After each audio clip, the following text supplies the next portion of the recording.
Hi, this is my last message to all of my fellow students in IT 489. And I use the word fellow because I too learned in this class.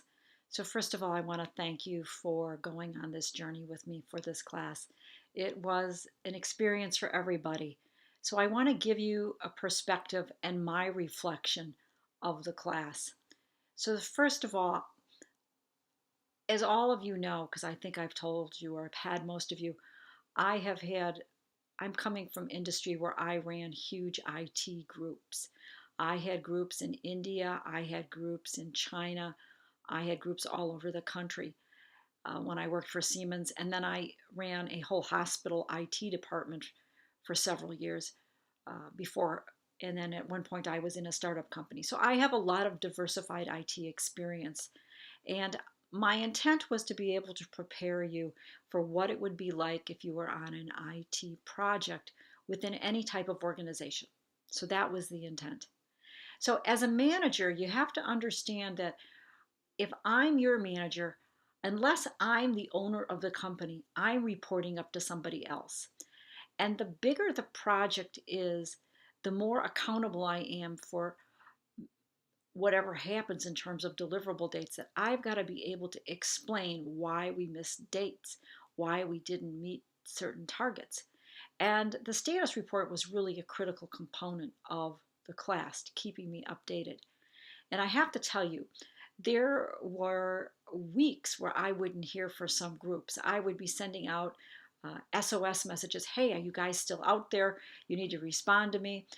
Some teams went AWOL and just totally ignored me.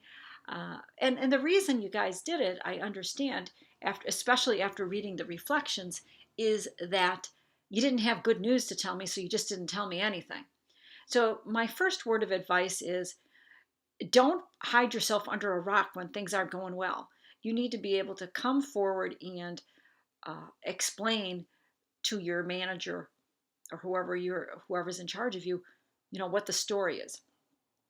And when you go with a problem, always come with a few solutions because it makes it look like you're a problem solver. So there were a few takeaways I just wanted to share with you from the reflections. And I want to say that the reflections were probably the most important part of this final part of the project, as well as the final project itself. And uh, the things that came out were pretty interesting. Only one person in the class said that they would have rather done the project by themselves.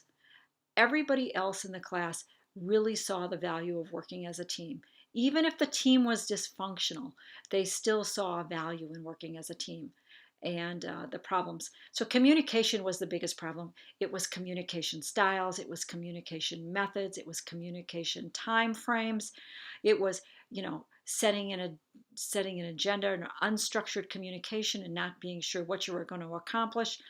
So, a couple of different things. Technology solves communication problems. Skype is a great way to see everybody, but still be able to be at your own house on your own time frame. Secondly, set an agenda so you know what you're going to accomplish and then follow the agenda. Having a strong leader was really important. The stronger the leader was in your project, the more successful the project was. And teams that had leaders that had a little bit of experience clearly were at an advantage. So that was the second thing. The idea of pitching in when somebody else is falling behind in their work.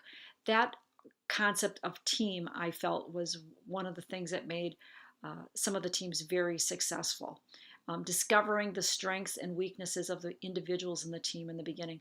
I heard a lot of people say, we didn't get to pick our teams, or our teams were not really structured with the right composition of people.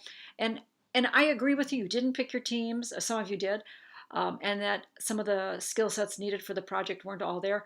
But the fact of the matter is, you all had to take certain courses within this curriculum that would have equipped you to be able to do at least basic things. So, um, just something to keep in mind. Some people thought of maybe there should have been a more direction in terms of the first half of the class really getting through the detailed design and having like the presentation of detailed design as like we did for the final project And that was originally my intent, but it was very hard to get people together. So I would definitely do that differently. I would actually have a structured meeting of every other week and have it on the calendar that every other week on a Monday from 5 to 6 this class meets, and you would just know that that's what you have to do. So that's what I learned. um, Defining the project scope was very important. There were lots of ambitious people who were going to learn new languages, mobile app development, etc. And I was very impressed with what you guys were able to accomplish, actually, in terms of researching, solving problems. But it was a one semester class, so you just knew you had to come up with something. Um, Ownership, taking ownership of what you have to do and doing it well for yourself and doing it well for the team, and letting go of your ego when your idea doesn't go. That was a really good get that somebody noticed. Maybe less writing assignments. I certainly will consider that next time. I'm not teaching it in the spring, but I will try to teach it again in the fall. Um, and you can't trust people to know what they say they know. You people might say they know something and they really don't. So being a little skeptical of what people say their skills are, I think, is important. Uh, I can't tell you the number of times I've been burned by people telling me they knew something they didn't. um, Being able to quickly adapt. One person had an idea about just having timesheets for the hours you log towards the project, because I have no concept how many hours you guys put towards this project. Um, Understanding that people who English is a second language, it's more difficult for them to do the writing. It's more difficult for them to even express their ideas. Um, that the writing I knew, but the idea that it impacted their ability to express ideas, that was really eye opening for me. Um, and lastly, the the reflections felt like, for me, it was a behind the scenes understanding as to what went into getting these projects to work. From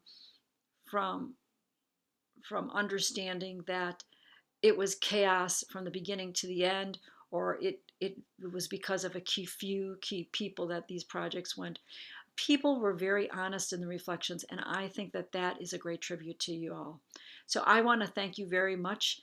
Uh, my reflection is, please keep everybody updated, even when you don't have good news. Some news is better than no news, and I wish you the best of success as you move forward with your career. Thank you. Bye bye.